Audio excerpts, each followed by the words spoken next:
محترم بھائیوں، دوستوں اور بزرگوں، اللہ رب العزت نے تھوڑی دیر کے لیے ہمیں اس دنیا کے اندر بھیجا ہے۔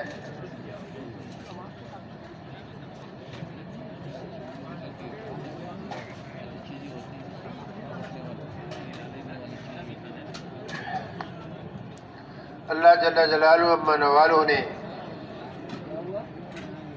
ہمیں اور آپ کو اس دنیا کے اندر بہت مختصر وقت کے لیے بھیجا ہے www.darsequran.com اور مستقل رہنے کے لیے ہم اور آپ یہاں نہیں آئے۔ ایک دن ایسا آئے گا کہ ہم یہاں نہیں ہوں گے، اس جہان سے اگلے جہان میں منتقل ہو جائیں گے۔ جیسے پہلے انسان آئے دنیا سے چلے گئے اور لوٹ کر نہیں آئے، ایسے ہی دوستوں اور بھائیوں، ہم اور آپ بھی جب یہاں سے منتقل ہوں گے، یہاں سے جائیں گے اس جہان سے، ہم بھی دوبارہ لوٹ کر نہیں آئیں گے۔ اللہ رب العزت نے اس کائنات کو بنانے سے پہلے اس کو ختم کرنے کا ارادہ فرمایا۔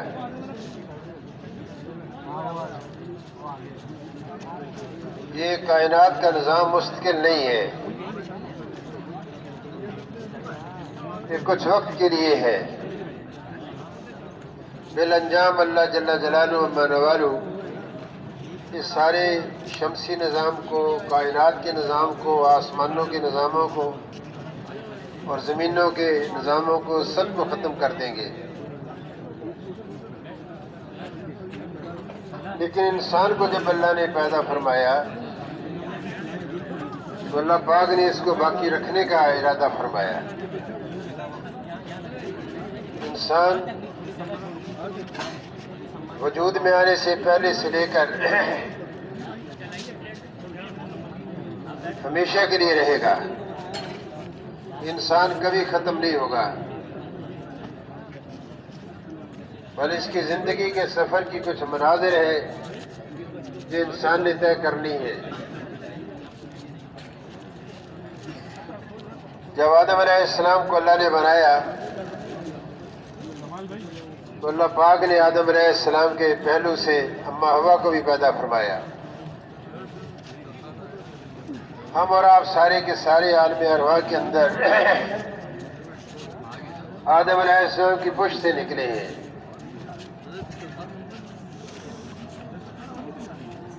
ایک زمانہ ہم نے وہاں گزارا ہے اور بہت سارے لوگ وہاں کا زمانہ گزار کر اگلی منازل طے کر کے اس جہان فانی سے جا چکے ہیں۔ اس وقت ہم اور آپ یہاں موجود ہیں۔ عالم ارواح تھا جب ہم اور آپ سارے وہاں موجود تھے۔ وقت اللہ شاہ نے ہم سے پوچھا تھا، بتاؤ کیا میں تمہارا رب نہیں ہوں؟ کیا میں تمہارا پالنے والا نہیں ہوں؟ تو ہم سب نے اللہ کے سامنے اقرار کیا تھا، اے باری تعالیٰ بے شک تو ہی ہمارا پالنے والا ہے۔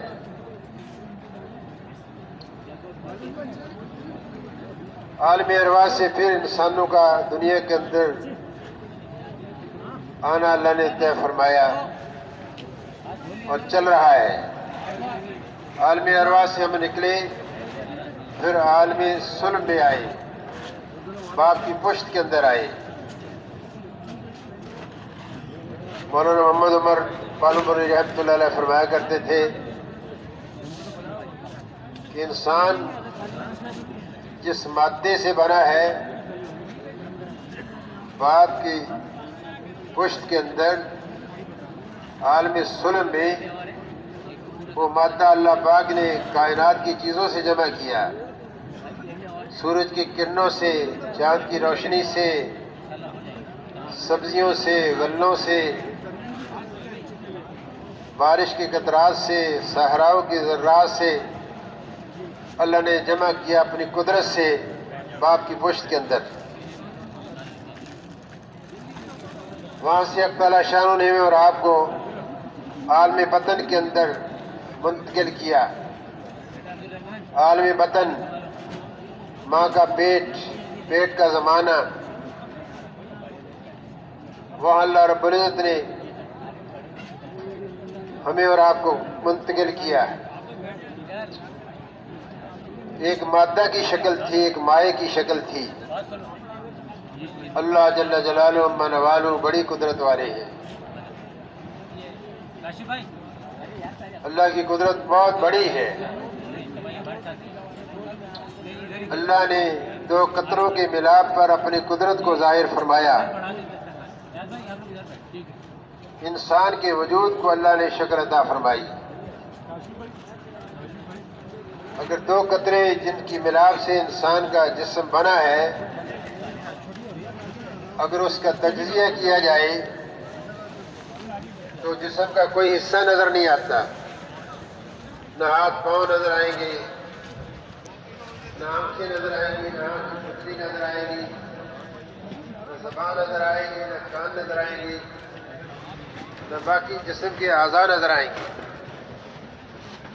اللہ رب العزت نے اپنی قدرت کو استعمال فرما کر انسان کو بہترین شکل اللہ نے عطا فرمائی. بے شمار اللہ نے مخلوقات بنائی ہے، جس میں سے ایک انسان بھی ہے. بڑی بڑی مخلوقات جو اللہ نے پیدا فرمائی، اللہ نے اپنے نور سے فرشتوں کو پیدا فرمایا. کائنات کا سارا تکوینی نظام اللہ فرشتوں سے چلا رہے ہیں.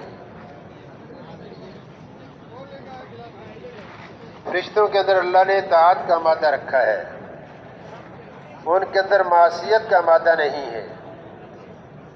جو امر اللہ ان کے لیے کر دیتے ہیں، اس امر کو، اس حکم کو پورا کرنے میں لگے رہتے ہیں تا وقت کہ حق تعالیٰ شان ان کے لیے نیا حکم نہ عطا فرمائے. وہ اللہ کی بندگی میں ہیں، اللہ کی طاعت میں ہیں. اللہ کی نافرمانی کا مادہ ان کے اندر اللہ نے رکھا ہی نہیں ہے.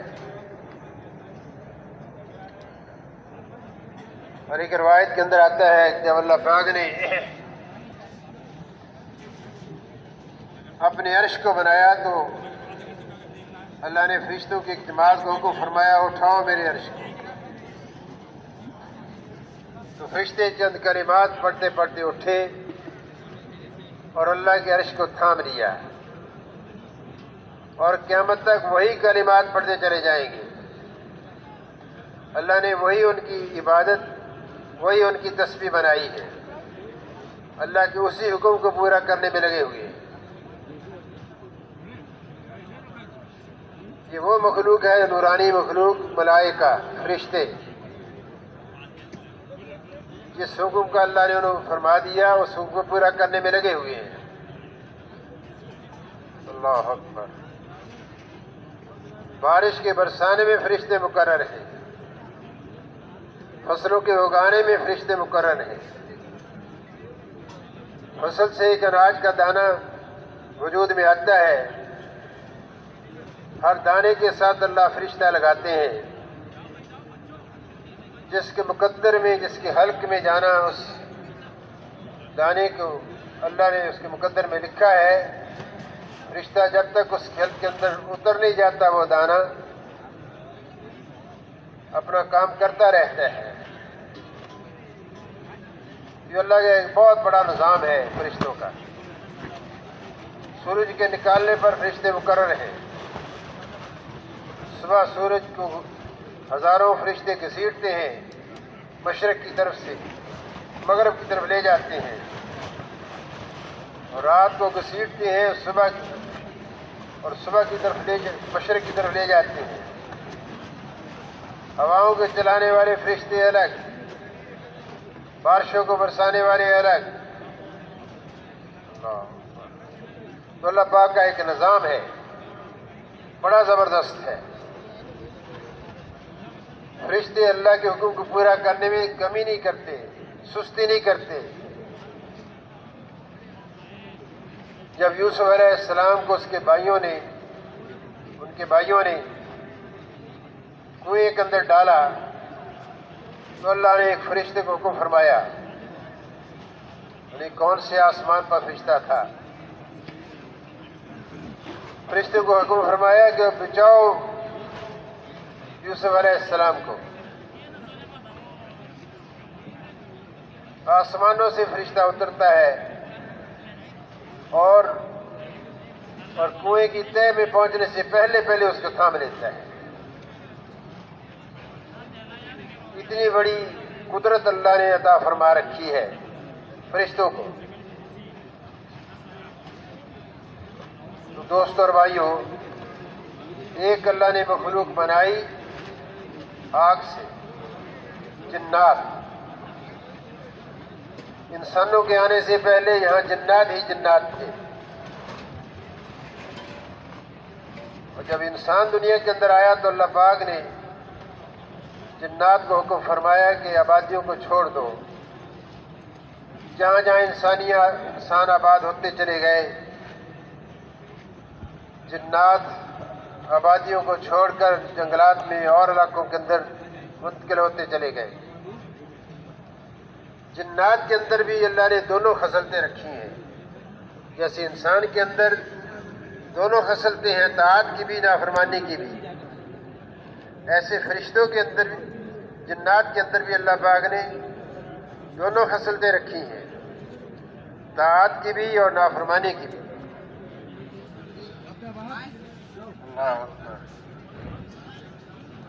تو دوست اور بھائیوں، ہاں ایک بات ہے، اس وقت وہ ہمیں دیکھ رہے ہیں، ہم ان کو نہیں دیکھتے۔ آخرت میں ہم ان کو دیکھیں گے، وہ ہمیں نہیں دیکھیں گے۔ موجود ہیں جنات، لیکن ہم ان کو نہیں دیکھ سکتے، اور آخرت میں وہ نہیں ہمیں دیکھ سکیں گے، ہم ان کو دیکھیں گے۔ یہ اللہ کا اپنا نظام ہے، وہ بے نیاز ذات ہے، جیسے کرتی ہے اس میں کوئی اس کا شریک نہیں ہے۔ تو دوستو اور بھائیوں، پھر ہمارا جسم بنا ماں کے پیٹ کے اندر عالم بطن میں، ایک زمانہ ہم نے گزارا، وہاں سے ہم اور آپ اس دنیا کے اندر آئے۔ اللہ نے ماں کے پیٹ کے اندر ہماری خوراک کا انتظام کیا، www.darsulquran.com۔ اور ہمارا جسم حرکت میں آیا، اس میں ہماری خوراک پر اللہ نے بنائی، وہ ایسی خوراک تھی کہ جس کا آپ آج کل کے معاشرے میں نام لینا بھی مجلس کے ادب کے خلاف ہے۔ اور اس دنیا میں آنے سے پہلے اللہ پاک نے ماں کی چھاتی کے اندر ہمارے لیے پینے کا اور خوراک کا انتظام فرمایا۔ اللہ اکبر، اللہ پاک کتنی بڑی قدرت والے ہیں، اللہ اکبر۔ آدمی مختلف چیزیں کھاتا ہے، سبزیاں کھاتا ہے، پھل کھاتا ہے، گوشت کھاتا ہے، اور اشیائی خوردنی کھاتا ہے، اور پینے کی چیزوں کو پیتا ہے۔ ان کھانے پینے والی چیزوں سے اللہ پاک جسم کے اندر قوت بھی عطا فرماتے ہیں، گوشت بھی عطا فرماتے ہیں، اور پھر ہڈیاں بھی اس کو مضبوط کرتے ہیں،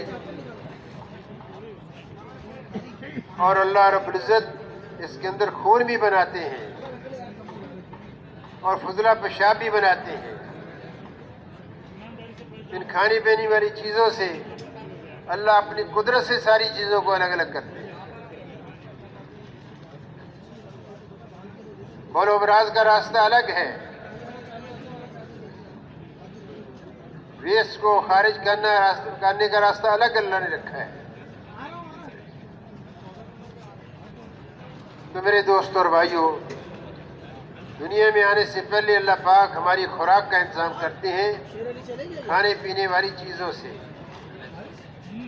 اور وہ خوراک عین ہماری مزاج کے مطابق، ہماری صحت کے مطابق، ہمارے حال کے مطابق، جو دودھ اللہ ہماری خوراک بناتے ہیں پیدا ہوتے ہی ہمارے لیے، اس کا درجہ حرارت بھی عین ہمارے حال کے مطابق، اس کی غذائیت بھی ہمارے عین ہاضمے کے مطابق، اور جب کچھ عرصہ گزرتا ہے تو پھر اللہ پاک منہ کے اندر دانتوں کی نعمت عطا فرماتے ہیں۔ کچھ انسان چیز چبانے کے قابل ہوتا ہے، اور زبان کو اللہ پاک نے ایسی استعداد عطا فرمائی ہے، اللہ اکبر،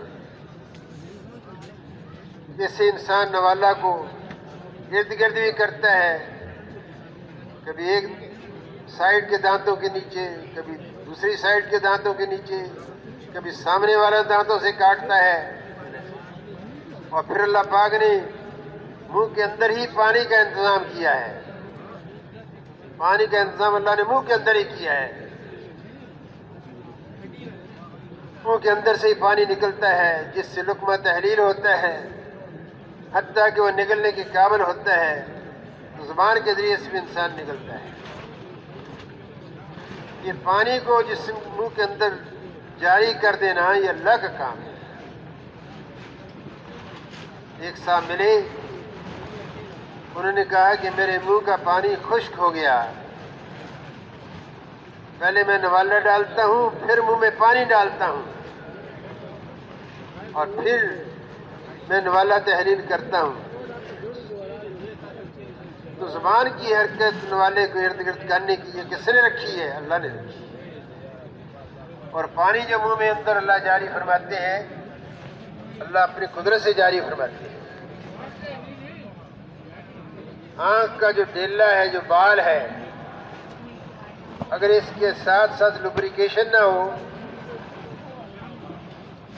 تو اس کے ساتھ مایا نہ ہو، جس سے یہ ارد گرد حرکت کرنے کے قابل بنتا ہے، نہ ہو، تو انسان کی آنکھیں پتھرا جائیں گی، جس طرف دیکھتا ہے ادھر ہی دیکھتا رہے گا، آئی بال کو گھما نہیں سکے گا۔ تو اللہ پاک نے ہمیں اس دنیا کے اندر بھیج کر بے شمار نعمتوں سے بنایا۔ جیسے ہمارے بھائی کل فرما رہے تھے، اللہ کی اتنی نعمتیں ہیں میں اس کا شکر نہیں ادا کر سکتا، بے شمار اللہ کی نعمتیں۔ ایک صاحب نے فرمایا کہ اللہ نے 360 جوڑ ہمارے بدن پر فرمائے ہیں، اس میں بھی آتا ہے، اس کا مفہوم بھی یہی ہے، ہر جوڑ کے اندر اللہ نے حرکت رکھی ہے۔ اگر جوڑ انسان کے سٹف ہو جائے، سخت ہو جائے، جیسے کندھوں کے اندر بازو کے ہلنے کی اللہ نے قوت رکھی ہے، کونی کے ذریعے سے بازو کو ہاتھوں کندھوں پر تک لے جا سکتے ہیں، موڑ سکتے ہیں کلائیوں کو، اور دستی کو، ہاتھ کی دستی کو بازو سے ہلا سکتے ہیں، انگلیوں کو آپس میں ہلا سکتے ہیں، اور انگوٹھا ایسی نعمت ہے اس کے بغیر چیز کا پکڑنا ہی مشکل ہے۔ اگر ہمارے ہاتھ جیسے سیدھا کھڑا ہو انسان نیچے لٹک رہے ہیں، ایسے ہی لٹکتے رہے اور ان میں حرکت ہی نہ ہو تو انسان کیسے کھائے، نوالا کیسے توڑے، منہ میں کیسے ڈالے؟ تو ہر نعمت اللہ نے بے شمار عطا فرمائی، بیش قیمت عطا فرمائی ہے، اس لیے آتا ہے کہ اللہ کی نعمتوں کا ہم اور آپ شکر نہیں ادا کر سکتے۔ تو دوستوں اور بھائیوں، عالم وطن کے بعد پھر عالم دنیا ہے جس میں ہم اور آپ چل رہے ہیں۔ پہلے زمانے کے انسان بڑی لمبی لمبی ان کی دنیا کی زندگی ہوا کرتی تھی، بڑا زمانہ ان کا ہوا کرتا تھا دنیا کے اندر قیام کا، ہزار سال بھی عمر ہوئی ہے، جیسے آدم علیہ السلام کے بارے میں آتا ہے 1000 سال عمر ہوئی، نوح علیہ السلام کی عمر بہت بڑی ہوئی، سینکڑوں سال کی عمریں ہوا کرتی تھی، لیکن آپ صلی اللہ علیہ وسلم کے ارشاد کا مفہوم ہے کہ میری امت کی اوسط عمر 60-70 برس ہے۔ تو 60-70 سال کا زمانہ ہے ہمارا اس دنیا کا، پھر ہم اور آپ اس دنیا سے عالم برزخ میں منتقل ہوں گے۔ میرے بھائیوں، میں اس بات کا اس لیے تذکرہ کر رہا ہوں کہ ہم دنیا میں کیوں آئے ہیں، کس لیے بھیجے گئے ہیں، دنیا سے کیا لے کر جانا ہے، اور ہماری آخری منزل ہے کیا۔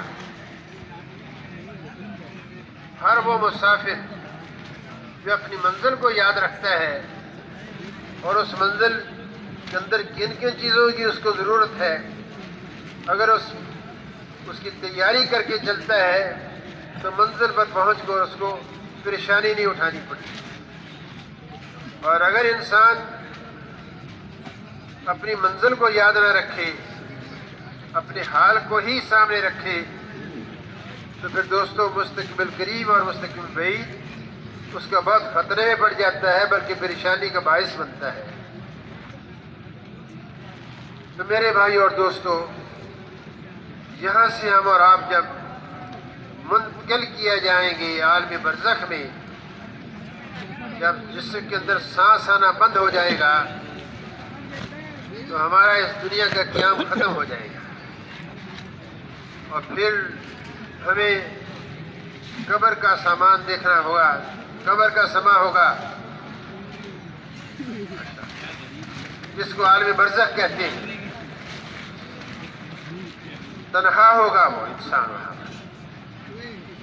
تو میرے دوستوں اور بھائیوں، یہ ہمارے انسانی سفر کی، میرے اور آپ کے ہر فرد کی، مردوں کی، عورتوں کی، دنیا میں سارے آنے والے انسانوں کی،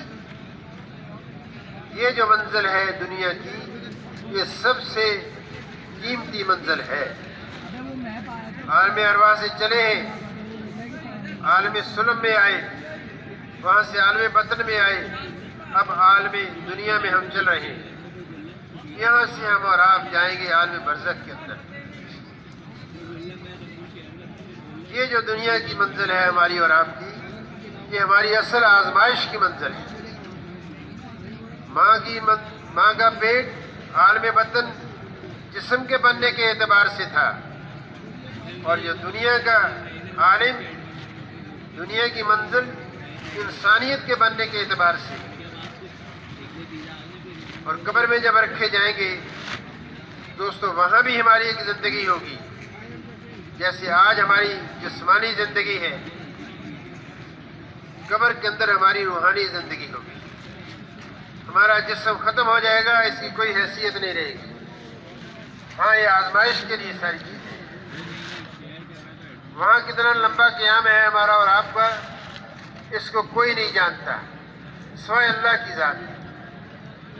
سورہ لقمان کے اندر اللہ پاک ارشاد فرماتے ہیں، جس کے مفہوم یہ ہے، کچھ چیزوں کی خبر میں نے کسی کو نہیں دی۔ اس میں ایک یہ ہے، کل کیا ہوگا کوئی نہیں جانتا۔ سب اندازے ہیں، کیا سرائیاں ہیں، اصل اللہ ہی جانتے ہیں کل کیا ہوگا۔ پھر موت کب آئے گی، کہاں آئے گی، اس کو کوئی نہیں جانتا۔ موت کیا ہے؟ اس جہان دنیا سے، عالم دنیا سے عالم برزخ کے اندر منتقل ہونے کا وقت ہے، اس کو موت کہتے ہیں۔ اور میرے بھائیوں، جیسے یہاں حالات ہیں، قبر میں بھی حالات ہوں گے۔ دنیا میں جسمانی زندگی ہے، مرنے کے بعد قبر کی ہماری روحانی زندگی ہوگی۔ وہاں ایک زمانہ ہم اور آپ گزاریں گے۔ جو آدم علیہ السلام کے زمانے میں فوت ہوئے، جب قیامت آئے گی پھر قبر کا زمانہ ختم ہوگا، عالم برزخ اس وقت ختم ہوگا، قبر کا زمانہ اس وقت ختم ہوگا۔ ان انسانوں کا جو آدم علیہ السلام کے زمانے میں دنیا سے منتقل ہو کر عالم برزخ میں چلے گئے، سب سے لمبا زمانہ ان کا ہوگا، اور سب سے کم زمانہ ان کا ہوگا جو قیامت کے قریب آئیں گے۔ جن باتوں کی اللہ نے خبر نہیں دی، ایک بات یہ ہے کہ قیامت کب آئے گی۔ موت کے بعد کی زندگی کی خبر سارے نبیوں نے دی، اور قیامت کی خبر بھی سارے نبیوں نے دی، آئے گی ضرور۔ کب آئے گی؟ اللہ اکبر، اللہ اکبر۔ جیسے آج صبح یا کل ہمارے بھائی فرما رہے تھے، اسرافیل علیہ السلام جن کے ذمے اللہ نے سور پھونکنے کی ذمہ داری لکھا رکھی ہے، ان کا ایک پاؤں آگے کو ہے، پیچھے کو، جیسے آدمی چلنے کی حالت میں ہوتا ہے، اور وہ آلہ جس میں پھونک ماریں گے، جس سے سریلی آواز نکلے گی، ان کے منہ کے ساتھ لگا ہوا ہے، اور کان اللہ کے حکم کے منتظر ہیں کہ کب اللہ کا حکم آئے اس میں پھونک لگاؤ۔ تو اللہ کا حکم ہوگا تو اسرافیل علیہ السلام پھونک ماریں گے اس کے اندر، اور اس میں سے سریلی آواز نکلے گی، بڑی دلکش ہوگی، سب اس کی طرف متوجہ ہوں گے۔ آہستہ آہستہ اس کی شدت آواز کی تیز ہوتی چلی جائے گی، حتیٰ کہ آواز کی شدت کی وجہ سے زلزلہ آئے گا، مکان ہلنے لگیں گے، لوگ زلزلے کے ڈر سے نکل کے باہر نکلیں گے۔ اس آواز کی شدت اتنی بڑھ جائے گی کہ سب کے قلوب پھٹ جائیں گے، سب متنفس ختم کر دیے جائیں گے، سب جاندار ختم ہو جائیں گے۔ اللہ،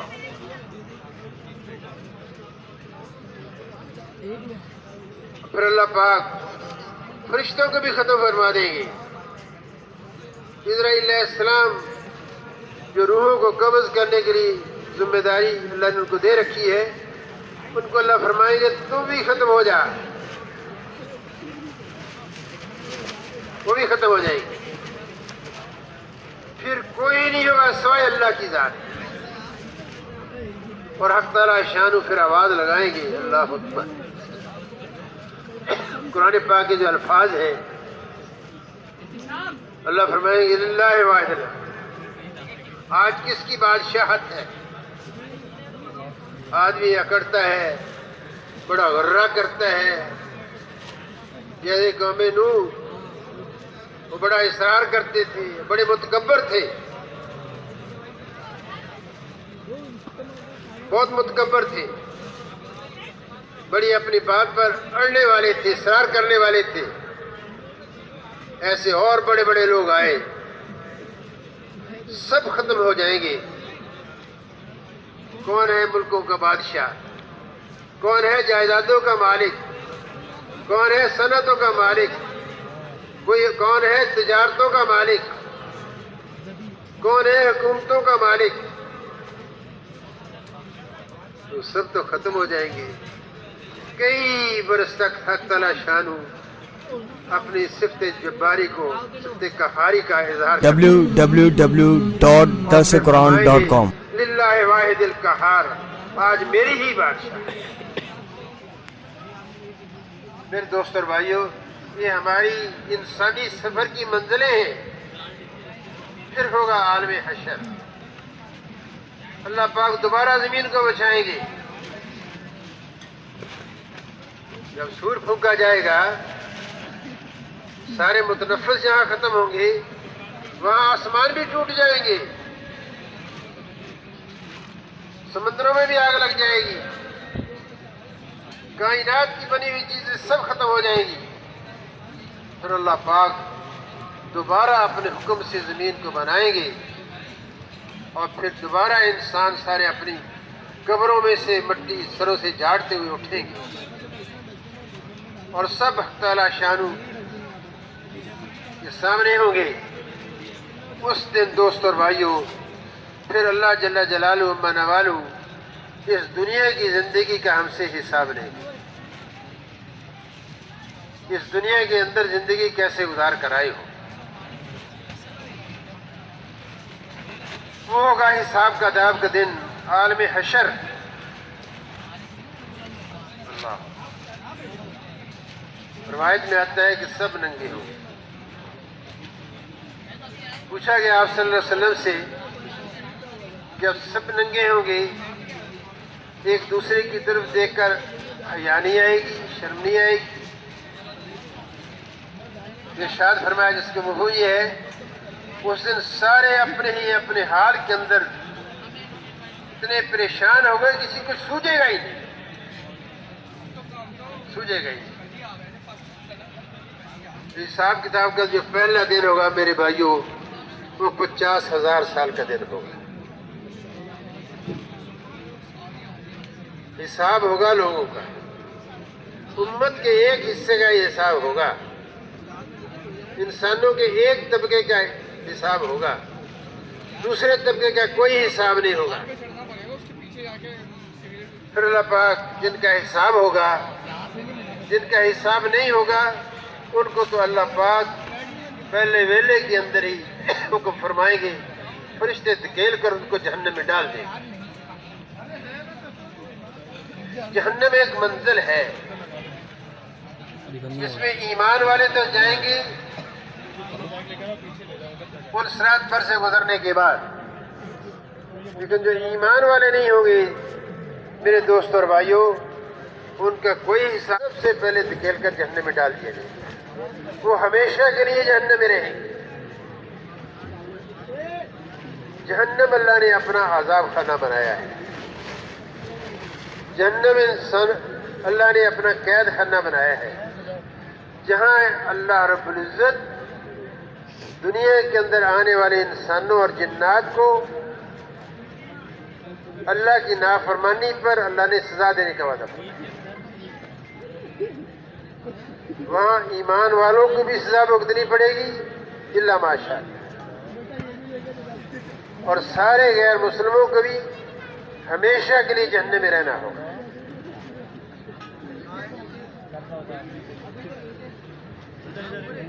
اور جہنم سے سزا بھگتنے کے بعد ایک وقت ایسا آئے گا ایمان والوں کو تو اللہ نکال لیں گے اور ان کو اللہ پاک اپنی نعمتوں کی جگہ، اپنے نیک عملوں کی جزا کی جگہ جنت میں اللہ داخل فرما دیں گے۔ جنت اللہ کا مہمان خانہ ہے جو دنیا میں اللہ کی تابعداری کر کے جائیں گے، مان کر زندگی گزار کر جائیں گے۔ دوست اور بھائیوں ان کے لیے تو آخری ٹھکانہ ہمیشہ کی منزل جہنم ہوگی، آخری منزل ہمیشہ کی زندگی ہوگی۔ وہ زندگی کی ابتدا ہوگی، انتہا نہیں ہوگی۔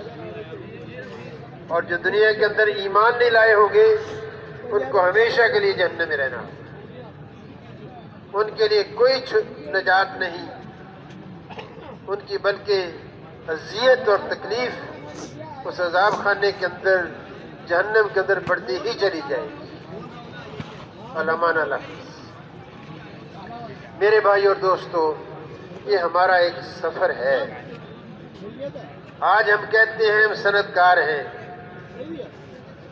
ہم کسی دفتر کے ملازم ہیں، ہم کسی منڈی کے تاجر ہیں، ہم کسی دھندے کے کرنے والے ہیں۔ آج ہم باپ کی حیثیت سے ہیں، بھائی کی حیثیت سے ہیں، حقیقت میں ہم اور آپ سارے مسافر ہیں۔ یہ سفر ہمارا چل رہا ہے جب سے ہم عالم ارواح سے چلے ہیں۔ اس وقت دنیا کی منزل میں ہم چل رہے ہیں اور بالانجام یہاں کی منزل ختم ہوگی، قبر میں جائیں گے، حشر میں اٹھیں گے، اور پھر اگلی منازل میں ہمیں جانا ہوگا۔ تو میرے دوستوں اور بھائیوں، اس لیے دنیا کی زندگی مختصر ہے لیکن قیمتی بہت ہے۔ تو اللہ جل جلالہ و نوالہ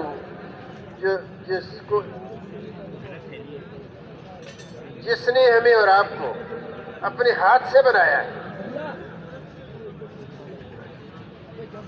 اسی ذات عالی نے ہمیں دنیا کے اندر زندگی کیسے گزارنی ہے، اس لیے اپنی پسندیدہ نظام زندگی اللہ نے جس کو پسند فرمایا کسی قوم کے لیے، کسی زمانے کے لوگوں کے لیے، وہ مبارک اور پسندیدہ زندگی، آسان زندگی اللہ نے جبرائیل علیہ السلام کو عطا فرمائی۔ جبرائیل علیہ السلام کے ذریعے سے اللہ پاک نے ان کے زمانوں کے انبیاء علیہ السلام اور رسولوں تک پہنچائی۔ اللہ کی پسندیدہ زندگی، اللہ کی منشا والی زندگی، جس کو اللہ نے جبرائیل علیہ السلام کے ذریعے سے نبیوں تک، نبیوں کے ذریعے سے ان کی امتوں تک پہنچایا، اس مبارک زندگی کا نام دین ہے۔ جب انسان اس مبارک زندگی پر چلے گا تو اللہ پاک دنیا میں بھی کامیاب کریں گے، مرنے کے بعد بھی کامیاب کریں گے۔ میرے بھائیوں اور دوستوں، یہ ایک بہت بڑا اعلان ہے ساری انسانیت کے لیے۔ اگر ایک اعتبار سے دیکھا جائے تو دو زندگیاں انسان کی بنتی ہیں، ایک موت سے پہلے کی، ایک موت سے بعد کی، قبر میں جانے سے پہلے کی اور قبر میں جانے کے بعد ساری منزلیں، یہ دو زندگیاں بنتی ہیں۔ اس لیے ہمارا متکلم بھائی، ہمارا اعلان کرنے والا بھائی، دعوت دینے والا بھائی یہ کہتا ہے، بھائیوں اور دوستوں، میری اور آپ کی، دنیا بھر کے سارے انسانوں کی اصلی اور حقیقی کامیابی اللہ کی اس مبارک نظام حیات کے مطابق زندگی گزارنے میں ہے جو اللہ نے ہمیں اور آپ کو دین دی۔ دین زندگی گزارنے کے طریقے کا نام ہے جس کو اللہ نے پسند فرما کر کسی نبی کی قوم کے لیے اللہ نے عطا فرمایا ہے۔ تو دین زندگی گزارنے کے طریقے کا نام ہے۔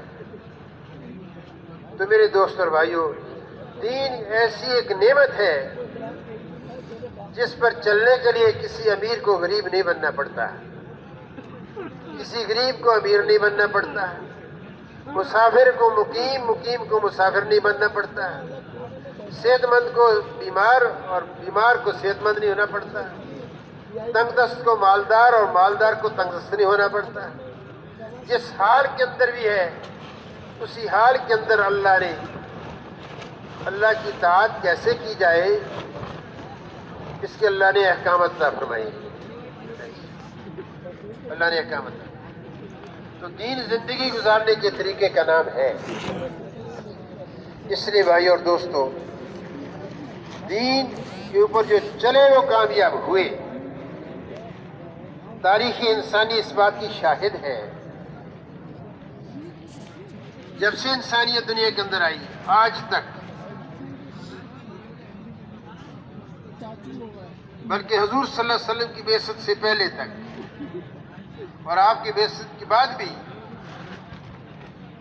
آپ کی بعثت سے پہلے جتنی بھی قومیں اور امتیں آئیں، جو دین پر چلے کامیاب ہوئے، جو دین پر نہیں چلے ناکام ہوئے، جو جتنے دین پر چلے اتنے کامیاب ہوئے، جو جتنے دین پر چلنے سے محروم رہے، قاصر رہے، اتنی ہی وہ کامیابی سے بھی محروم رہے۔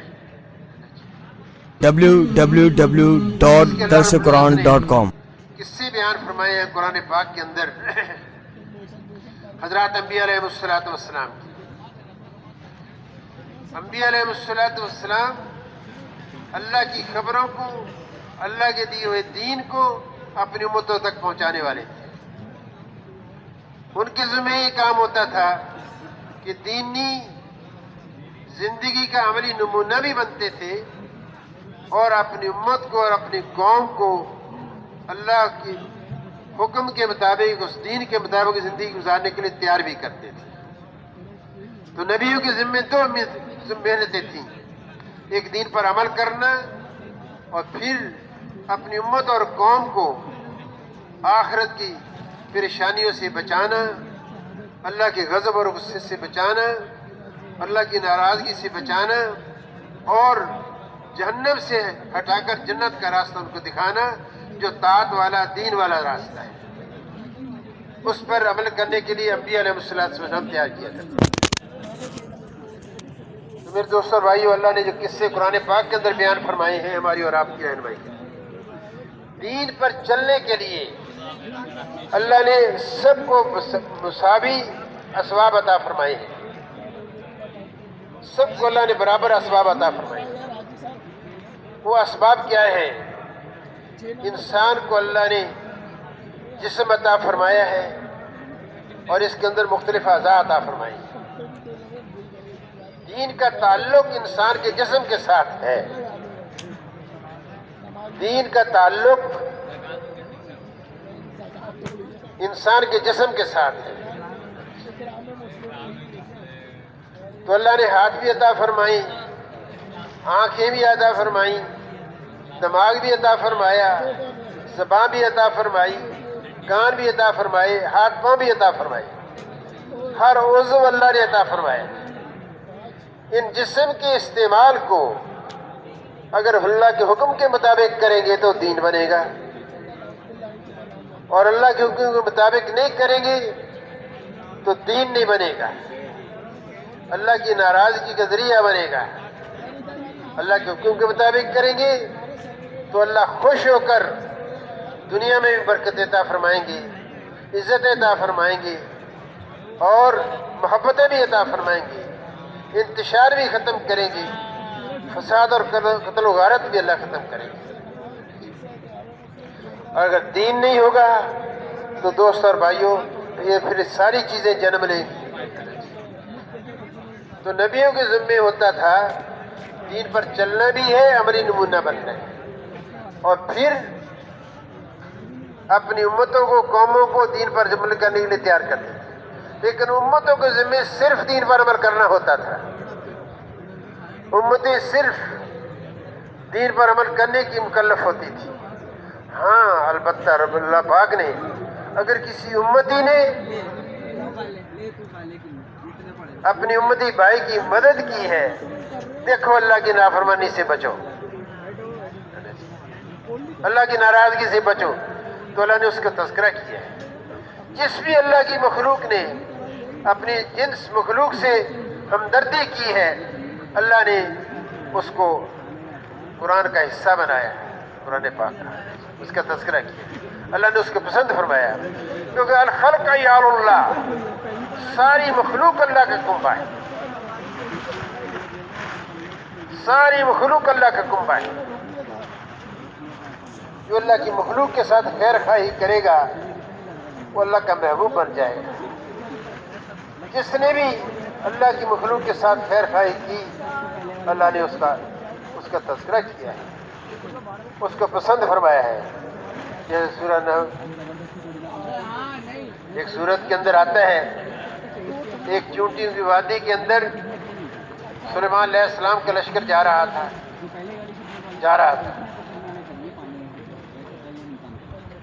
ایک چونٹی نے اپنی چونٹی بہنوں سے کہا، اے چونٹیوں اپنی اپنی بلوں کے اندر گھس جاؤ، سلیمان علیہ السلام کا لشکر آ رہا ہے، ایسا نہ ہو کہ تم ان کے پاؤں کے نیچے آ کر روندی جاؤ، اس لیے کہ وہ جانتے نہیں ہیں کہ تم راستے میں پڑی ہو۔ اللہ نے اس چونٹی کا بھی تذکرہ کیا قرآن پاک۔ تو سورہ یاسین کے اندر انطاکیہ ایک شہر ہے ترکی کا، اس میں ایک نبی آئے، پھر دوسرے نبی آئے، پھر تیسرے نبی آئے۔ اس بستی کے لوگ انبیاء علیہ السلام کی بات کو جھٹلاتے تھے، ان کی بات کو رد کرتے تھے۔ بستی سے ایک کنارے سے ایک آدمی آ کر کہتے ہیں، دیکھو اس نبیوں کی بات سنو اور ان کو نہ جھٹلاؤ نہیں، ان کی بات کو سنو۔ اس نے آ کر انبیاء کی مدد کی تو اس بستی بادل والوں نے اس کو شہید کر دیا۔ اور شہید ہونے والے کے کیا جذبات تھے، اللہ پاک نے قرآن پاک کے اندر اللہ اکبر اس کو درج فرمایا، ارشاد فرمایا، وہ یہ کہتا ہے کاش میری قوم کو پتہ چل جائے کہ میرے اللہ نے میرا کتنا اکرام کیا۔ تو انبیاء کے ذمے ہوتا تھا دین کی دعوت کا کام کرنا، امتوں کے ذمے صرف عمل کرنا ہوتا تھا، لیکن جس نے بھی اپنی ہم جنس مخلوق کے ساتھ خیر خواہی کی یا انسان نے انسانوں کے ساتھ خیر خواہی کی، اللہ نے اس کا تذکرہ کیا۔ تو خیر خواہی دین ہے ہی دوستو، خیر خواہی کا نام۔ تو دوستو اور بھائیو، یہ بات چلتی رہی جناب رسول اللہ صلی اللہ علیہ وسلم تک۔ ہاں ایک بات اور بھی تھی، وہ یہ تھا کہ جب انبیاء علیہ السلام اپنی محنت پوری کر چکتے تھے تو اللہ پاک دین والوں کو بچاتے تھے، دین پر عمل کرنے والوں کو، اللہ پر ایمان لانے والوں کو، نبی کی بات کو مان کر زندگی گزارنے والوں کو، گویا دین پر چلنے والوں کو اللہ ان کو بچا لیتے تھے۔ باقی سب کو اللہ پاک مختلف عذاب کی شکلیں بھیج کر ان کی قوموں کو اللہ ہلاک و برباد کر دیتے تھے۔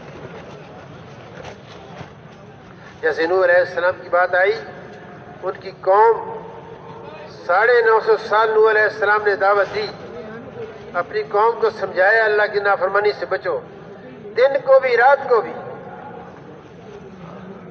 لیکن اپنی بات پہ اڑے ہوئے تھے، اصرار کرتے تھے، متکبر تھے۔ پھر اللہ کی طرف سے حکم آیا کشتی تیار کرو، میرا عذاب آئے گا پانی کی شکل کے اندر، اپنے ماننے والوں کشتی میں سوار کر لینا۔ تو سب ایمان والے کشتی میں شامل ہو گئے، داخل ہو گئے، اور کشتی سیلاب آیا، پانی نکلا ہے دوست اور بھائیوں، ایسی ایسی جگہ سے پانی نکلا جہاں پانی کے ختم ہونے کے آثار ہوتے ہیں۔ پانی نے اپنی سطح بلند کرنی شروع کی، کشتی اوپر اٹھتی چلی گئی، اور نافرمان سارے کے سارے ہلاک ہونے شروع ہو گئے۔ اسی طوفان کے اندر، پانی کے سیلاب کے اندر، نوح علیہ السلام کا بیٹا بھی ایمان نہیں لایا تھا، بیوی بھی ایمان نہیں لائی تھی، دین کو ماں اور بیٹے نے بھی قبول نہیں کیا تھا۔ تو نوح علیہ السلام نے اللہ سے عرض کیا، اللہ یہ میرا بیٹا ہے، اس کو بچا لیں۔ تو اللہ نے فرمایا کہ نہیں، یہ تجھ میں سے نہیں ہے، اس لیے کہ اس کا عمل ٹھیک نہیں ہے تو جنسی طور پہ تیرا ہی بیٹا، لیکن تیری والدیت سے یہ نکل گیا، اس لیے کہ اس کا عمل ٹھیک نہیں۔ تو دوستو اور بھائیوں، اللہ پاک نے نوح علیہ السلام کی ساری نافرمان قوم کو پانی کے اندر ہلاک، بچے 80 یا کچھ زیادہ۔ ایسے ہود علیہ السلام کی قوم کو، نافرمان قوم کو اللہ نے ہوا بھیجی، 7 راتیں اور 8 دن ہوا چلی، اور سب بڑے بڑے جو قدور انسان تھے، سنا ہے کہ ان کے 60 ہاتھ قد تھے، اور ان کا ایک نعرہ تھا، ہم سے زیادہ قوت والا کون ہے، ہم ہیں بہت طاقت والے۔ ہود علیہ السلام اللہ کے دین پر چلنے کے لیے تیار کرتے تھے، لیکن ہوا چلی ہے دوستو، اتنے قدور انسانوں کو اللہ نے ایسے ہلاک کر دیا، اس ہوا کا عذاب بھیج کر، سب ایسے مرے پڑے تھے جیسے کھجور کے بڑے بڑے تنے پڑے ہوتے ہیں۔ پھر اللہ فرماتے ہیں، ایک آیت کا مفہوم ہے، بتاؤ ان میں سے کون باقی ہے؟ کوئی نہیں ان میں سے بچا، ایسے کسی کو زمین میں غرق کر دیا۔ اللہ اکبر۔ موسیٰ علیہ السلام کی قوم کو اللہ نے پانی میں غرق کر دیا۔ www.darsuquran.com سنیں اس کے روایت میں آتا ہے کہ اس کے خزانوں کی چابیاں ایک مضبوط نوجوانوں کی جماعت اٹھاتی، بہت بڑا بات، لیکن اس نے موسیٰ علیہ السلام پر ایک تہمت لگوانے کا انتظام بنایا، اور جس کو تیار کیا وہ اللہ کے خوف سے ڈر گئی۔ موسیٰ علیہ السلام فرمایا، تم بتا کیا کہنا چاہتی ہے؟ اس نے کہا نہیں، ڈر گئی۔ اللہ اکبر۔ پھر اللہ پاک نے فرمایا، زمین کو پکڑ لو اس نافرمان کو۔ تو قارون کو زمین نے پکڑا، دخنے زمین میں گھسے، گھٹنے تک گیا، کمر تک گیا، حتیٰ کہ حلق تک گیا۔ جب حلق تک گیا اللہ نے سارا اس کا مال خزانہ اس کے سر پر اس کو زمین میں دسا دیا۔ روایت میں آتا ہے اللہ اکبر، ہر روز وہ اپنے قد کے بقدر زمین میں دس رہا ہے۔ سائنسدان جانتے ہیں اور ہم اور آپ بھی دیکھتے ہیں، جب زمین سے یا پہاڑوں سے آتش فشانی ہوتی ہے، آگ نکلتی ہے تو پہاڑ کے پہاڑ پگھل کر پانی بن جاتے ہیں اور پھیل جاتے ہیں۔ زمین کے اندرونی حصے بہت گرم ہے، اتنے دردناک، اتنے بڑے درجہ حرارت کے حصے کے اندر زمین میں دوبارہ روزانہ اپنے قد کے بدر ہنس رہے ہیں۔ آج صبح جہاں ان کا سر تھا، آج صبح جہاں ان کے پاؤں تھے، کل صبح وہاں ان کا سر ہوگا، اپنے قد کے بقدر میں، اور قیامت تک دستا ہی چلا جائے۔ ایک خلاصہ انبیاء علیہ السلام کی زندگی کا یہ ہے، ان کی قوموں کا، جو دین پر چلے وہ بچے، جو دین پر نہیں چلے ہلاک ہو۔ یہ سلسلہ آدم علیہ السلام سے لے کر جناب رسول اللہ صلی اللہ علیہ وسلم تک چلتا رہا۔ آپ صلی اللہ علیہ وسلم کو اللہ نے عالمی نبی بنایا۔ آپ کے موقع پر اللہ پاک نے فیصلے فرمائے کہ اب قیامت تک نیا کوئی نبی نہیں آئے گا۔ آپ قیامت تک آنے والی ساری انسانیت کے لیے نبی اور رسول ہیں، اور آپ کے لیے کوئی آنے والی قیامت تک انسانیت کے لیے کوئی نیا دین نہیں آئے گا۔ یہ دین قیامت تک آنے والی انسانیت کے لیے، اور آپ آخری نبی ہیں، اور آپ کا ہی دین آخر دین ہے۔ ایک تو اللہ نے یہ فرمایا، اور دوسرا اللہ پاک کی طرف سے یہ ارشاد ہوا کہ جیسے پہلے انبیاء علیہ السلام کی قومیں جو دین پر نہیں چلتی تھی، تو نبی جب اپنی محنت مکمل کر چکتے تھے، اللہ پاک ان کی نافرمان قوموں کے لیے مختلف عذاب بھیج کر ان کو نیست و نابود کر دیتے، ان کا صفحہ ہستی سے ان کو ختم فرما دیتے۔ ارشاد فرمایا کہ آپ کی ذات و برکات جب تک موجود ہے، آپ صلی اللہ علیہ وسلم جب تک موجود ہے، آج بھی ماشاءاللہ آج خطبے کے اندر ہمارے خطیب صاحب نے یہ آیات پڑھی جس کا میں ترجمہ عرض کرنے لگا ہوں۔ اے محمد صلی اللہ علیہ وسلم، جب تک آپ ان کے اندر زندہ ہیں تو ان کے پر کوئی ایسا عذاب نہیں آئے گا جیسے ساری کی ساری آپ کی امت ہلاک ہو جائے۔ آپ انسان ہیں، دنیا سے چلے جاتے ہیں، آپ کے جانے کے بعد اگر یہ امت استغفار کرتی رہے گی تو جب بھی ان پر کوئی ایسا عذاب نہیں آئے گا۔ ایک تو اللہ کی طرف سے یہ، اور دوسرا اللہ رب العزت نے، اللہ پاک نے جو محنت اللہ نے انبیاء علیہ السلام سے لی تھی، وہ ساری انبیاء علیہ السلام کی محنتوں کا مجموعہ اللہ نے حضور صلی اللہ علیہ وسلم کو عطا فرمایا۔ کیونکہ پہلے انبیاء علیہ السلام ایک خاص قوم کے لیے آئے، خاص قبیلے کے لیے آئے، خاص زمانے کے لیے آئے، خاص علاقے کے لیے آئے، لیکن حضور اکرم صلی اللہ علیہ وسلم سارے طبقات انسانیت کے لیے اللہ نے بھیجے۔ آپ صلی اللہ علیہ وسلم کو اللہ نے مبعوث فرمایا، ساری قیامت تک آنے والی انسانیت کے لیے اللہ نے مبعوث فرمایا۔ تو سارے انبیاء علیہ السلام کی جو محنت طبقاتی ہوا کرتی تھی یا علاقائی ہوا کرتی تھی یا کچھ زمانے کے لیے ہوا کرتی تھی، ان ساری محنتوں کا مجموعہ اللہ نے حضور صلی اللہ علیہ وسلم کو عطا فرمایا۔ تو اللہ پاک نے جس محنت کے کرنے سے انبیاء علیہ السلام کی جس محنت کے نتیجے میں لوگ ہدایت پر آتے تھے، دین پر چلنے کے لیے تیار ہوتے تھے، اللہ کی ماننے کے لیے تیار ہوتے تھے، اللہ کی نافرمانی سے بچتے تھے، جہنم کا راستہ چھوڑ کر جنت کا راستہ اختیار کرتے تھے، دوست اور بھائیوں، وہ محنت کرنے کی ذمہ داری اللہ نے امت مسلمہ کے سپرد فرمائی۔ یہ اللہ نے ہماری اور آپ کی ذمہ داری لگائی. یہ تبلیغی جماعت نے ذمہ داری نہیں لگائی. فرد مسلم کے اعتبار سے الگ اللہ نے ذمہ داری لگائی. ہر مسلمان جس نے آپ صلی اللہ علیہ وسلم والا کلمہ پڑھا ہے لا الہ الا اللہ محمد رسول اللہ، تو میرے دوست اور بھائیو ہر مسلمان کی یہ ذمہ داری ہے، مرد ہو چاہے عورت، کسی ملک کا رہنے والا ہو، کسی گاؤں کا رہنے والا، کسی جگہ کا رہنے والا ہو، بشرطے کہ اس کلمے کا اقرار کرتا ہے لا الہ الا اللہ محمد رسول اللہ، اقرار کرتا ہے زبان سے، دل سے اس کی تصدیق کرتا ہے. دوستو ہر مسلمان مرد اور عورت کی ذمہ داری ہے. یہ ذمہ داری اللہ نے لگائی. پھر اللہ پاک نے بحیثیت مجموعی امت مسلمہ کی بھی ہماری ذمہ داری لگائی اور فرمایا کہ یہ بہترین امت ہے، سب سے اعلیٰ امت ہے. اس کو انسانوں کی خیر خواہی کے لیے نکالا ہے. یہ اچھائی کی طرف بلائے گی، نیکیوں کی طرف بلائے گی، غلط کاموں سے گویا اللہ کی منع کی ہوئی چیزوں سے منع کرے گی اور عام مسلمانوں کی طرف کرے گی. تو دوستو اور بھائیو ہماری انفرادی طور پر بھی ذمہ داری ہے، بحیثیت اجتماعی امت مسلمہ کی بھی ہماری ذمہ داری ہے.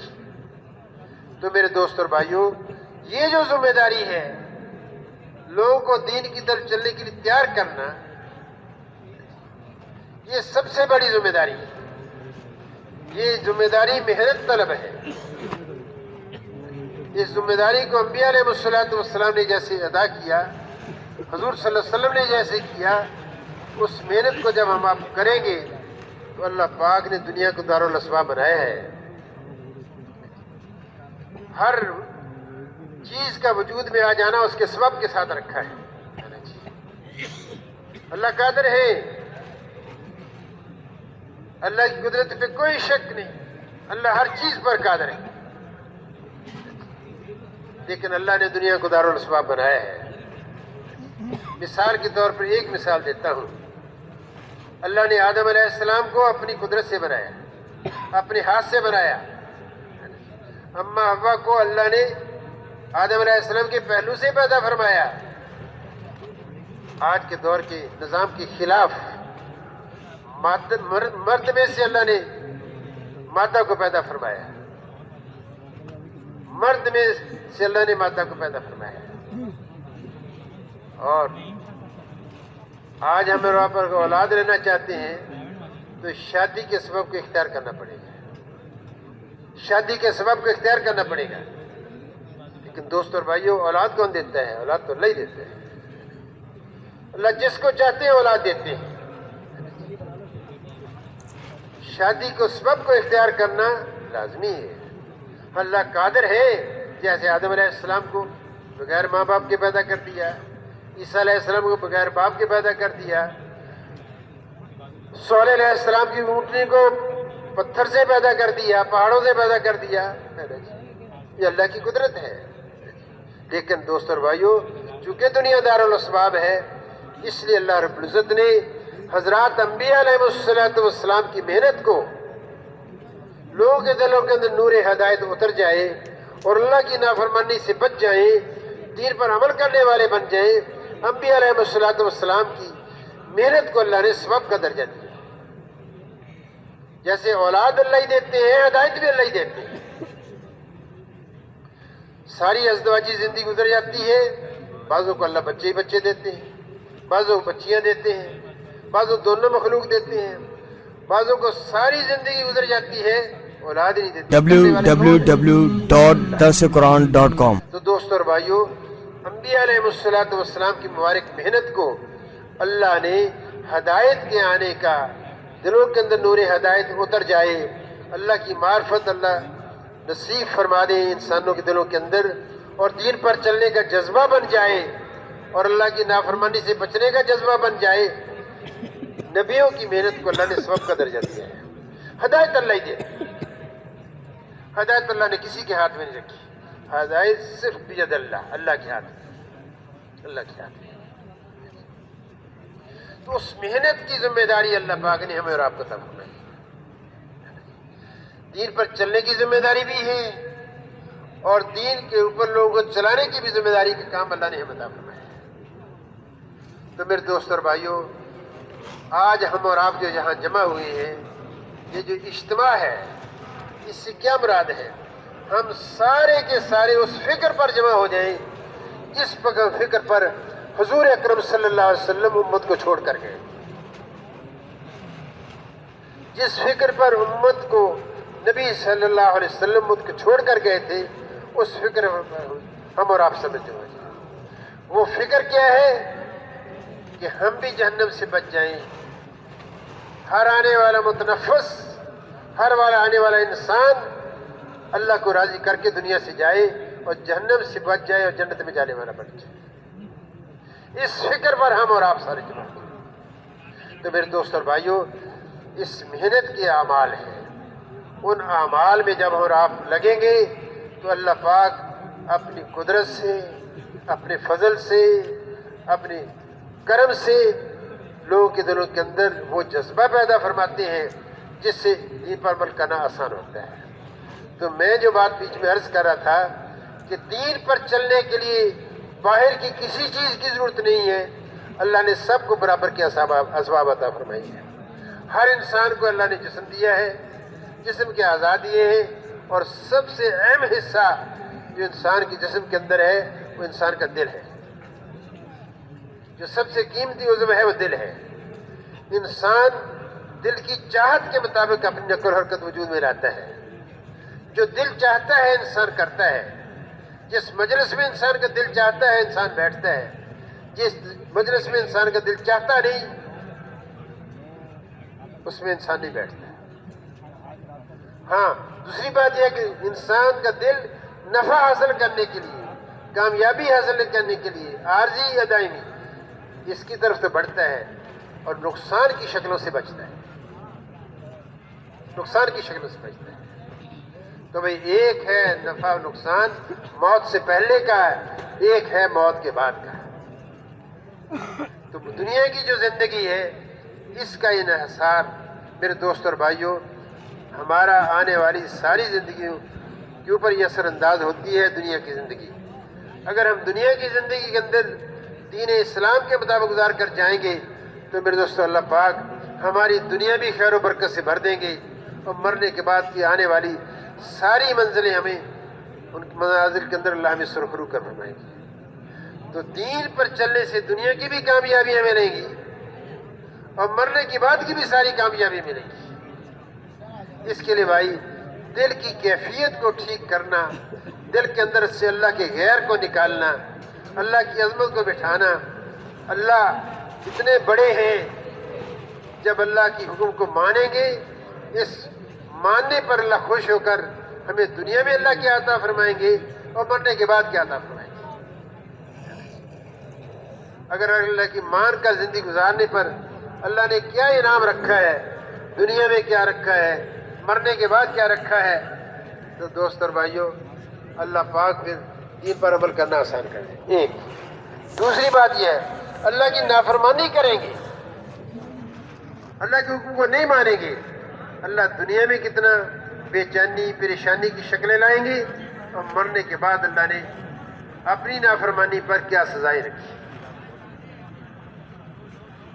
اچھے عمل کے اوپر کیا جزا ملے گی، غلط عمل کے اوپر، نافرمانی کے اوپر کیا سزا ملے گی۔ دو چیزوں کا دل کے اندر جمع ہو جانا، اسی کا نام یقین ہے، اسی کا نام ایمان ہے۔ اچھے عمل کی کیا جزا اللہ دیں گے۔ تو میرے دوستو بھائیوں ایمان بنتا ہے ایمان کی دعوت سے، اللہ کی بڑائی کے بول بولنے سے، اللہ کی قدرتوں کو بیان کرنے سے۔ اللہ بہت بڑی کریم ہے، بہت بڑی ذات ہے۔ اللہ اکبر، اللہ اکبر، بہت بڑی ذات اللہ کی۔ اللہ کی ذات کا احاطہ نہیں کر سکتے۔ ساری کائنات اللہ نے بنائی، آسمان کیسے بنائے؟ ایک تو اللہ فرماتے دیکھ تو نہیں کہ کیسے میں نے آسمانوں کو بغیر سہارے کھڑا کیا ہوا ہے۔ بھاری بھرکم آسمان، پہلا آسمان 500 سال کی مسافت، پہلے آسمان کی موٹائی 500 برس کی، اور کس مادے کا بنا ہوا اللہ ہی جانتے ہیں۔ پھر 7 آسمان تہے ہیں، درمیان میں خالی ہے جگہ، ہر 2 آسمانوں کے درمیان 500 برس کی مسافت، ہر آسمان کی موٹائی 500 برس کی مسافت، اور سارے آسمانوں نے گھیرا ہوا ہے۔ دوستو اللہ پاک کتنے بڑے ہیں، سارے 7 آسمانوں کو اور زمینوں کو اللہ نے کرسی کے ساتھ گھیرا ہوا ہے، سب سے اوپر کرسی، اور اس کے اوپر اللہ کا عرش ہے۔ تو اللہ کی ذات کتنی بڑی ذات ہے دوستو، اللہ کی بڑائی کو بیان کرنا ہے۔ اس بڑے نے حکم دیا ہے، اس بڑے کے حکم کو پورا کرنے کا جذبہ دل کے اندر پیدا ہو جب بڑائی کو بیان کرے گی، اور پھر نافرمانی پر کیا سزا دیں گے اس کا خوف پیدا ہو دل کے اندر۔ اللہ تو بس تو انسان عمل کرتا ہے یقین کے بقدر۔ یقین وہ قوت ہے جس پر انسان کے لیے دین پر چلنا آسان ہوتا ہے۔ ایمانی قوت کی بنیاد پر انسان دین پر چلتا ہے، معلومات کی بنیاد پر دین پر نہیں چلتا۔ معلومات کا اگر مثال دی جائے تو بھائی دیکھ لو، 5ویں کلاس کا بچہ بھی جانتا ہے، آج کل تو چھوٹی نرسری والے بچے بھی جانتے ہیں کہ 5 وقت کی نماز فرض ہے۔ بڑے تو بدرج اولیٰ جانتے ہیں کہ نماز فرض ہے،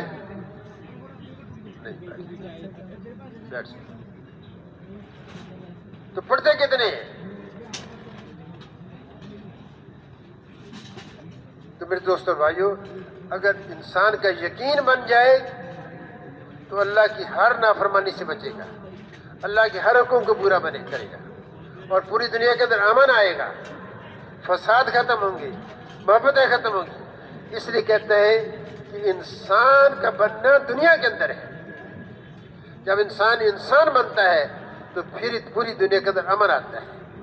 انسان کا بننا جہان کا بننا، انسان کا بننا آخرت کا بننا، قبر کا بننا، حشر کا بننا۔ انسان کا بگاڑ، اللہ اکبر، دنیا میں بھی بگاڑ، آخرت میں بھی بگاڑ۔ تو بھئی دوستو، یقین کو بنانا، اتنا کم از کم ایمان بنانا ہر مسلمان کی ضروری ہے کہ جتنے اللہ کے احکامات اس کی ذات کی طرف متوجہ ہیں، سب کو پورا کرنے کا جذبہ پیدا۔ تو انسان اپنے بدن سے اعمال جو نکالے گا اپنے یقین کے بقدر نکالے گا۔ زبان سچ پر قائم ہوگی ایمانی قوت کی بنیاد پر۔ اگر ایمان کمزور ہے تو زبان جھوٹ پر استعمال ہوگی، آنکھ صحیح استعمال ہوگی اللہ کے حکم یقین کی وجہ سے۔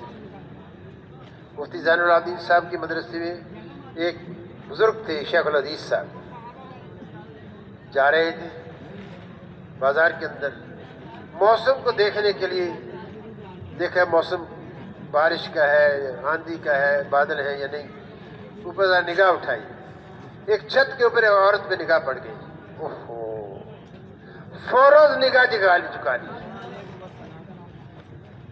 اور ساری زندگی اوپر نگاہ اٹھا کر دیکھا ہی نہیں، میری نگاہ غیر محرم پر کیوں پڑ گئی؟ ایمان ہے۔ تو دوستو اور بھائیو، یقین کے بقدر انسان عمل کرتا ہے،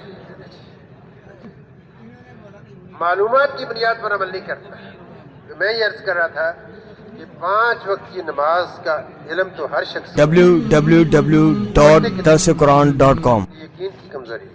اس حدیث کے اندر آتا ہے جب زور کی اذان ہوتی ہے تو ایمان والے لوگ اٹھتے ہیں اور وضو کرتے ہیں اور مسجد کی طرف چلتے ہیں، ہر قدم پر ایک نیکی ملتی ہے، ایک ختم آب ہوتی ہے، اور ایک جنت میں درجہ بلند ہوتا ہے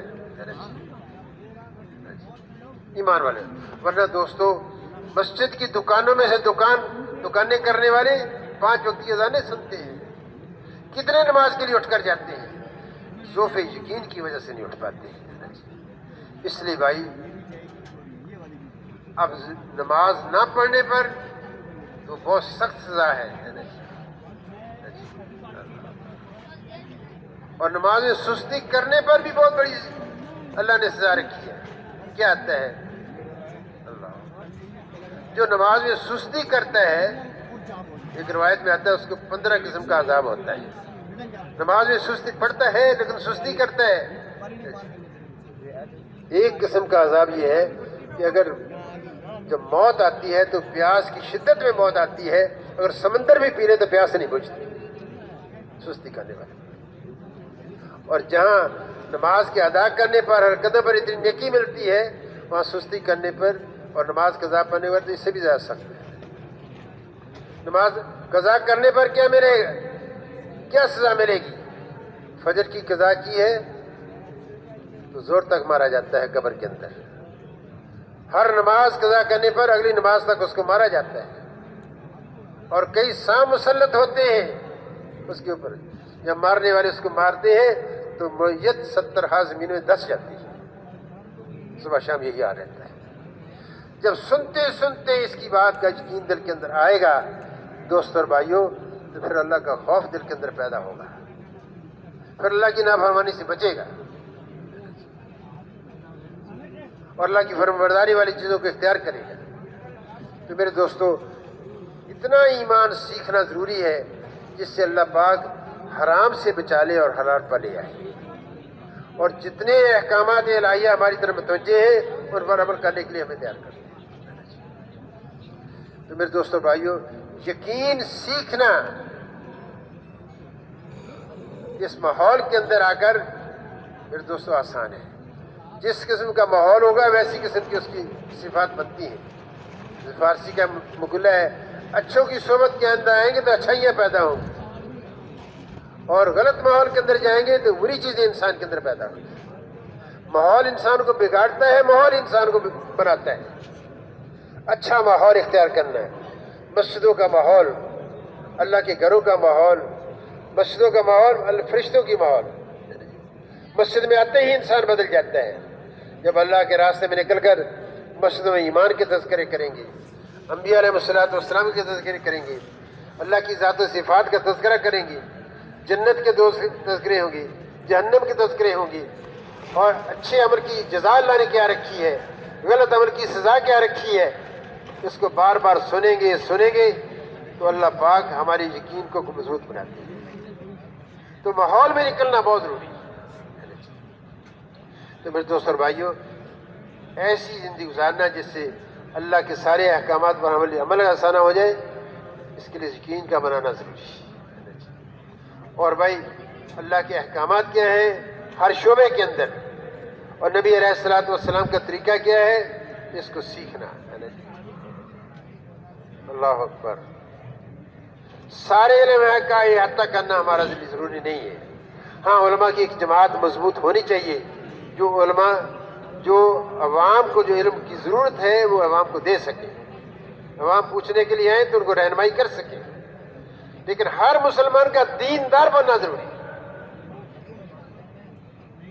سارے اللہ کی نواہی سے بچ جائے اور سارے اللہ کے احکامات کو پورا کرنے والا بن جائے، یہ ہر مسلمان کے لیے ضروری ہے.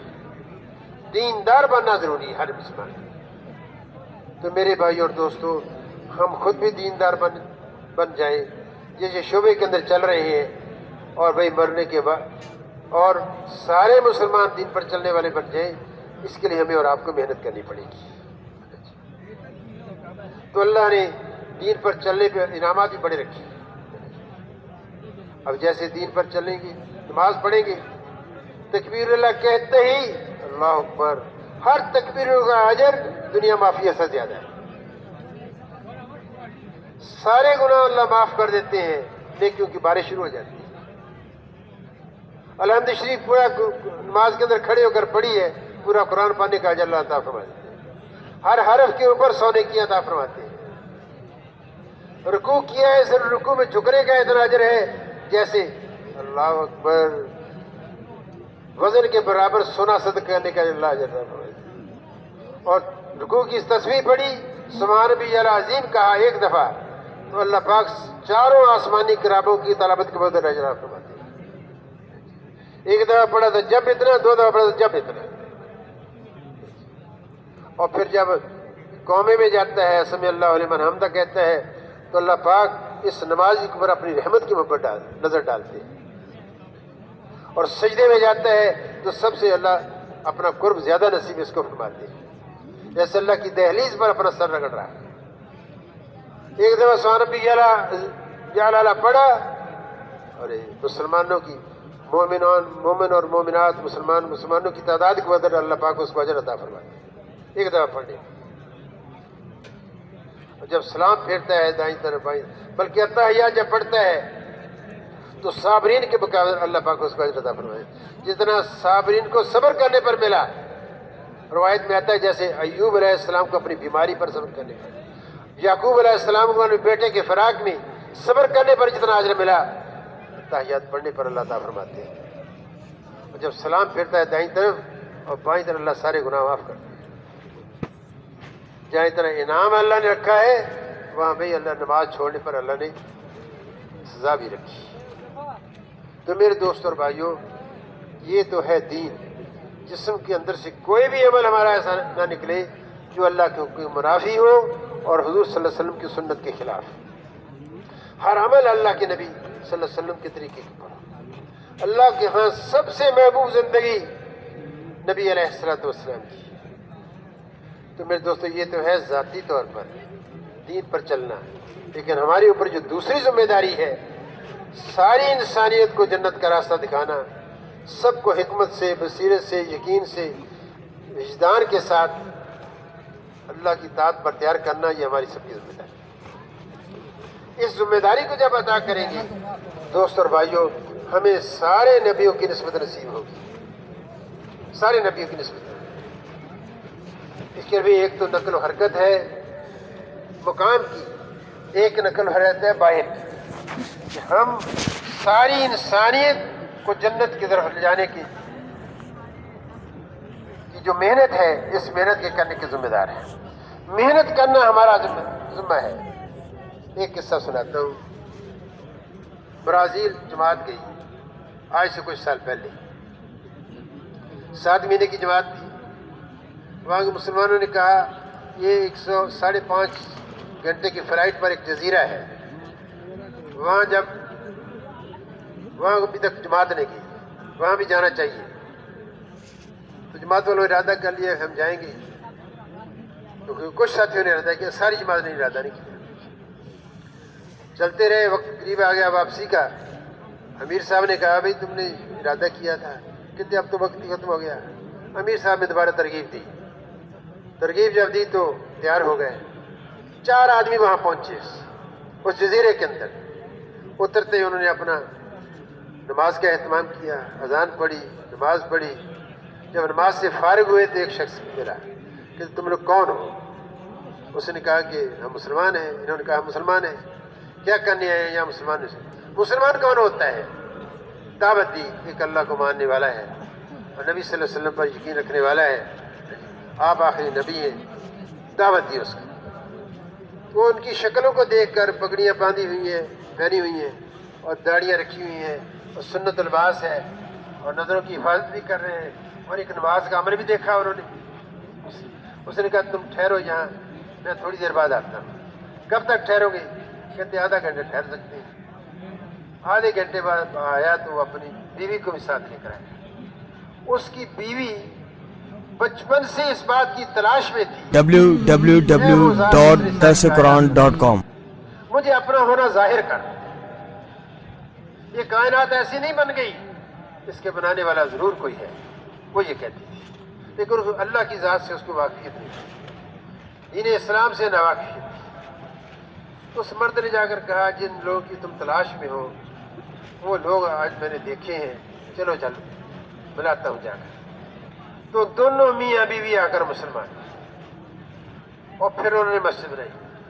تو امیر صاحب نے یہ سنایا اور جماعت نے بھی آ کر بتایا کہ جس وقت امیر دوبارہ ترغیب دے رہا تھا کہ جاؤ اس جزیرے کے اندر، اس وقت بھی بچی اپنے رو رہی تھی، اے وہ ذات مجھے اپنا ہونا ظاہر کر، یہ تو نے دنیا ایسی نہیں بنائی۔ تو دوست اور بھائیوں، جب دین کی محنت ہوتی ہے تو اللہ پاک پھر لوگوں کو توفیق دیتے ہیں۔ دیکھو محنت ہوئی مکہ کے اندر، محنت ہوئی مدینہ منورہ کے اندر، سلمان فارسی فارس سے اسلام قبول کرنے کے آ رہے ہیں، صہیب رومی روم سے آ رہے ہیں، دور دور سے سلمان فارسی کہاں سے چل کر آئے. پھر اللہ پاک درندوں کو بھی ذریعہ بناتے ہیں ہدایت کا، پرندوں کو بھی ہدایت کا ذریعہ بناتے ہیں، کتوں کو بھی ذریعہ بناتے ہیں، جانوروں کو بھی ذریعہ بناتے ہیں ہدایت کا جب دین کی محنت ہوتی ہے. تو میرے دوست اور بھائیوں، ایک تو ہماری نقل و حرکت ہے باہر کی،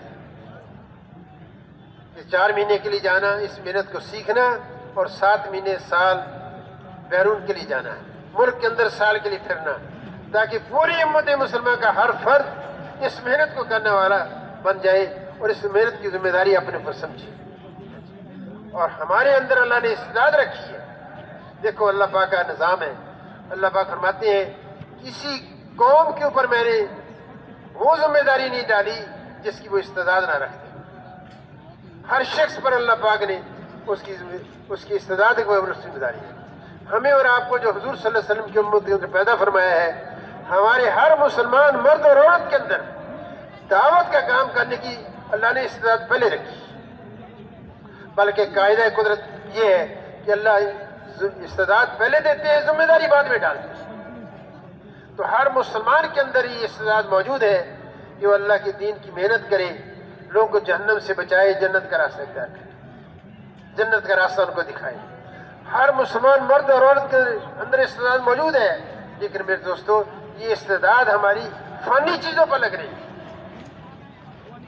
دکانوں پر لگ رہی ہے، مکانوں پر لگ رہی ہے، تجارتوں پر لگ رہی ہے، ملازمت پر لگ رہی ہے. میں اس کی نفی نہیں کرتا، لیکن اس کی بقدر ضرورت ہے، لیکن ضرورت سے زیادہ کی اس کی گنجائش نہیں. تو ایک تو ہماری باہر کی محنت ہے کہ سال 7 مہینے کے لیے باہر کے ہم سفر کریں. مسترات کی نسبت سے کسی زمانے میں 4.5 مہینے 4 مہینے ہوتے تھے، آج کل 3 مہینے کی سفر ہے باہر کے. اور ملک کے اندر سال کے سفر بھی ہیں، ہر سال 4 مہینے کے سفر بھی ہیں. لیکن جو بنیادی محنت ہے، 4 مہینے لگا کر، سالانہ چیلہ لگا کر اس محنت کا احساس بیدار ہوتا ہے، اس ذمہ داری کا احساس پیدا ہوتا ہے. لیکن اصل محنت اپنے مقام پر کر کے آتی ہے. مقام پر جو 5 اعمال ہیں، یہ اصل ہماری محنت کا میدان ہے. انبیاء علیہ السلام نے ملکوں کے سفر نہیں کیے، اپنے اپنے مقام پر محنت کی ہے.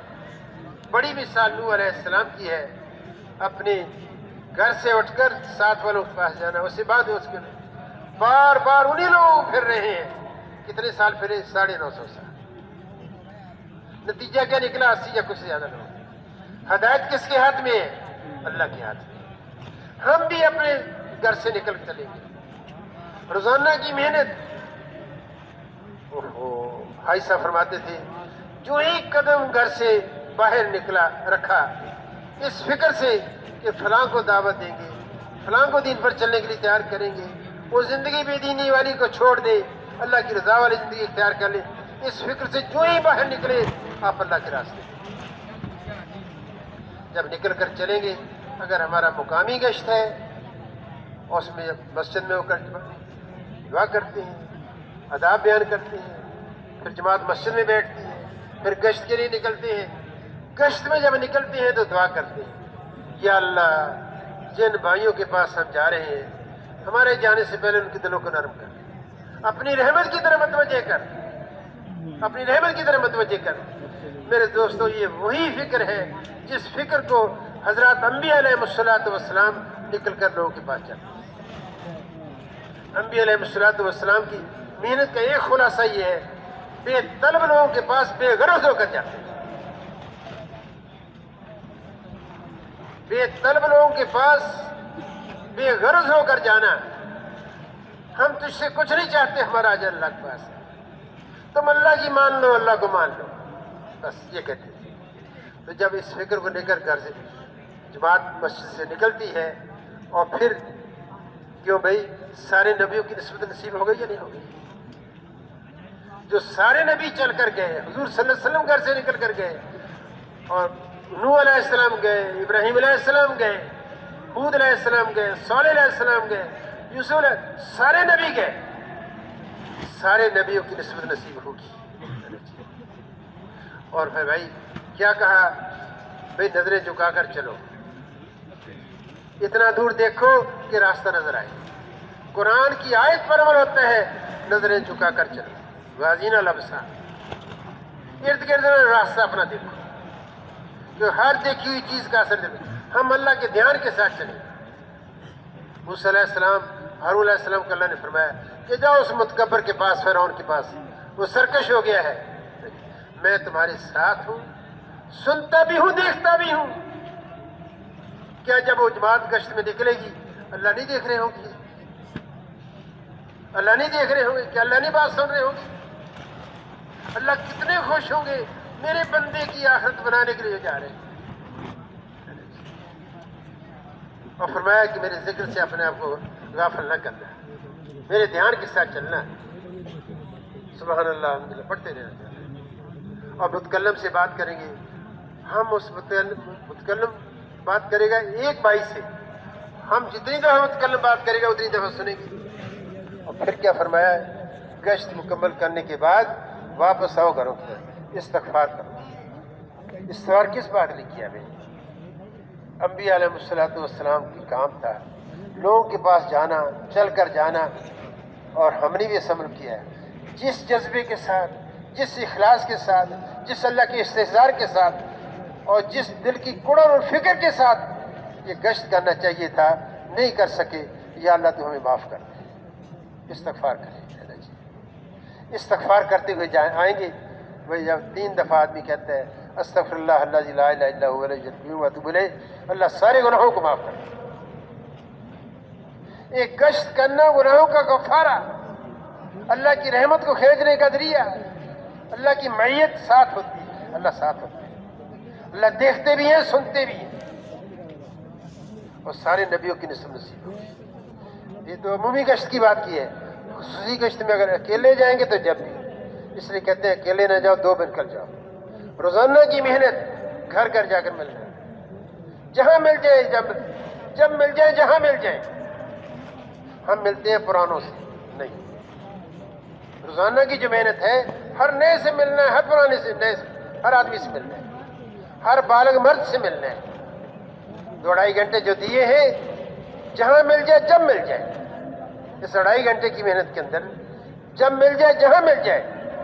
گھر میں مل جائے بہت اچھا ہے، دکان پر مل جائے جب اچھا ہے، دفتر میں مل جائے جب اچھا ہے، کسی جگہ مل جائے اچھا ہے. ہم چل کر جائیں گے، انتظار نہیں کریں گے اس کے آنے کا. تو دوست اور بھائیوں، روزانہ نبیوں کی محنت نقل نصیب ہوگی. اور پھر میری دوستو، تعلیم کے حلقے لگانا مسجد کے اندر، اپنی حاجت سمجھ کر، جیسے آج تعلیم کے آداب بیان کیے گئے. جب تک نفع سنیں گے نہیں، جذبہ نہیں پیدا ہو حاصل کرنے. اور جب تک اللہ نے نافرمانی پر کیا سزا رکھی ہے اس کو سنیں گے نہیں، دل کے اندر اللہ کا خوف بھی نہیں پیدا ہوگا.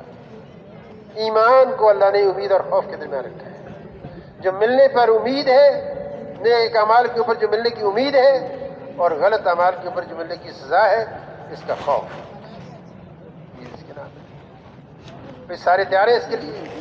ہم عزم کریں یہ اوقات ہمارے ضائع نہ ہونے پائیں. مقام پر آدمی کی تربیت ہوتی ہے. گشت میں جاتا ہے، دین کی بات کرتا ہے، آگے سے جواب کیا ملتا ہے؟ بڑا دیندار بن کر آ گیا. دیکھتا کدھر ہو جاتے ہوئے؟ کیا اسی مجلس میں بیٹھتا ہے؟ اصلاح انسان کی مقام پر ہوتی ہے. اللہ کے راستے نکل کر جذبہ بنتا ہے. اس لیے مقام کی محنت کو جہاد اکبر کہا گیا، اور اللہ کے راستے کی نقل حرکت کو جہاد اصغر کہا.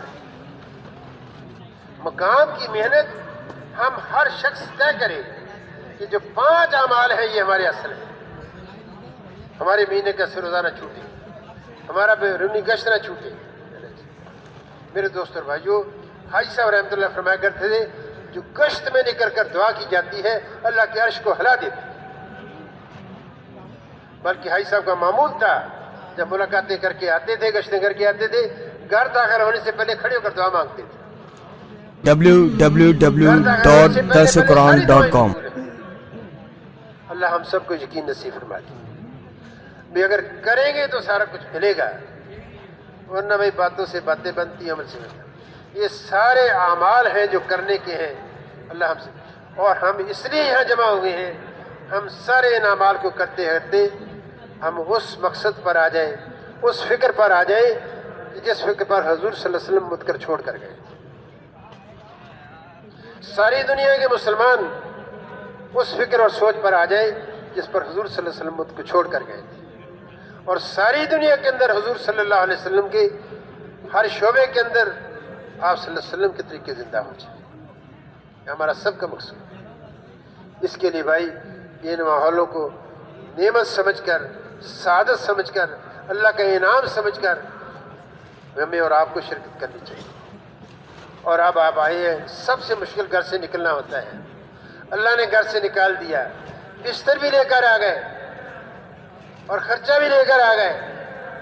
دوستو اب اس کا حق یہ ہے کہ ہم خود بھی اللہ کے راستے میں نکلیں، ہمارے ذریعے سے اور لوگ اللہ کے راستے میں نکلیں۔ بعض لوگ سہارے کا انتظار کرتے ہیں، بیان ہوتا ہے، بات ہوتی ہے، اس کے بعد تھوڑی سی اگر ترغیب دے دیں گے اللہ پاک سارے تیار ہیں جی اس کے لیے۔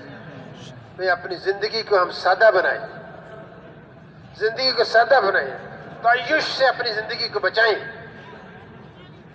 ہمارے سامنے صحابہ کی زندگی ہے حضور صلی اللہ علیہ وسلم کی، ہمارے مقتدیٰ صحابہ رضی اللہ عنہ حضور صلی اللہ علیہ وسلم۔ ایک صحابی کی مثال دیتا ہوں، عمر رضی اللہ عنہ ان کو حمص شہر کا گورنر بنا کر بھیجا، ان کے ذمہ کچھ کام لگایا، 1 سال ہو گیا کوئی خبر نہیں آئی۔ عمر رضی اللہ عنہ خود تشریف لے گئے، لوگوں سے پوچھا کہ آپ کا امیر کیسا ہے، آپ کا گورنر کیسا ہے؟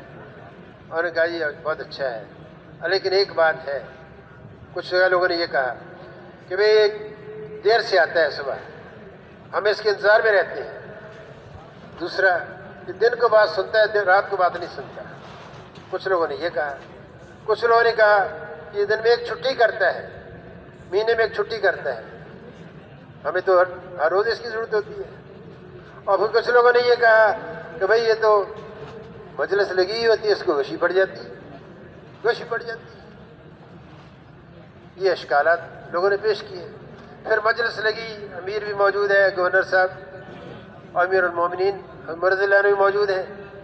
لوگوں سے پوچھا کہ بھئی پہلے تو الگ الگ یہ 4 شکایات ملی، پھر سب سے پوچھا بتاؤ بھئی آپ کو گورنر صاحب سے کوئی شکایت ہے؟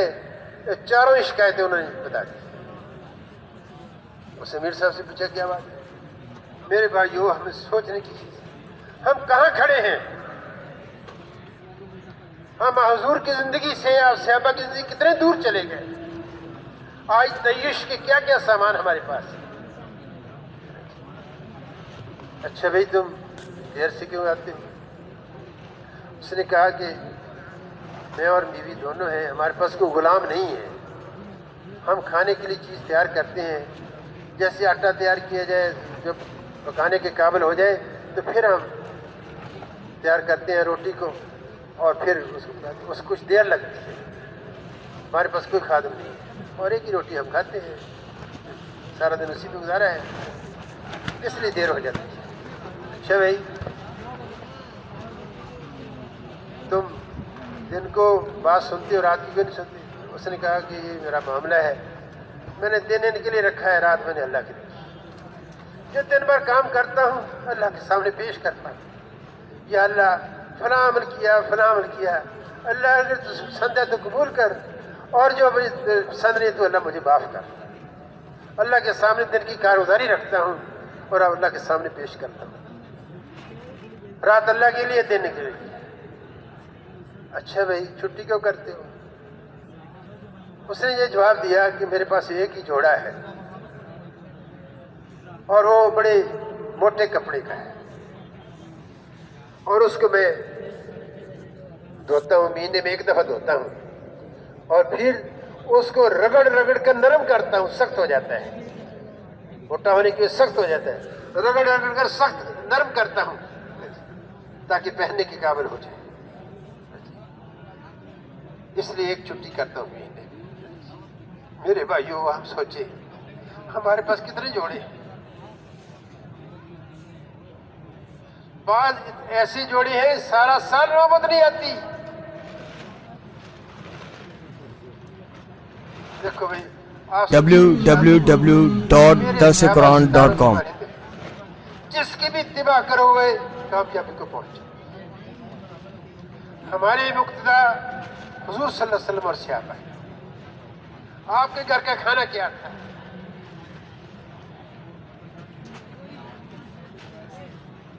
حفصہ رضی اللہ عنہ فرماتی ہے ایک دفعہ میں نے وہ چادر جن کی بچھاتے تھے چورا کر کے بچھا دی. آپ نے ارشاد فرمایا کہ یہ کیا کر دیا؟ چورا کر کے کیوں بچھایا؟ اس کی نرمی اٹھنے میں مانے. آج ہم اپنا نظام دیکھیں کیا ہے. دیکھو بھائی اصل کو سامنے رکھیں گے تو پھر ہمارے پاس بہت وقت ہے, بہت سرمایہ ہے, اور خرچ کرنے کے لیے دین کی راہیں بہت ہیں. لیکن دوست اور بھائیوں, اگر تعیش والی زندگی دیکھیں گے تو بھائی تو اللہ کو پسند نہیں ہے. ہم اپنی چاہت کو اللہ کی چاہت پر قربان کریں. اللہ کی منشا والی زندگی, اللہ کی پسندیدہ زندگی, سادگی والی, اس کو ہم اختیار کریں. اللہ ہم سب کو توفیق دے.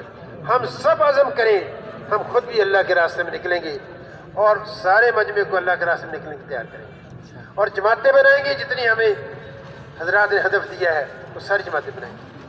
ہم اپنے معیار زندگی کو سادہ کریں, اپنے کھانے نظام کو سادہ کریں, اپنے لباس کے نظام کو سادہ کریں. سادگی آئے گی تو ہمارے پاس وقت بچے گا. ہمارا دن رات کا وہی فکریہ بن جائے اور ہماری سارے زندگی کے شعبوں کے اندر حضور صلی اللہ علیہ وسلم کے طریقے عام ہو جائے. کچھ کریں گے جی؟ اب ہمت کر کے فرائیں. وہ بھائی کھڑے ہوں تو انشاءاللہ ہم نقد 7 مہینے سال کے لیے نکلیں گے. کھڑے ہو جائیں, اپنے اپنے علاقوں میں نام لکھائیں, کھڑے ہو کر اللہ کو اپنا حوصلہ دکھائیں. ماشاءاللہ.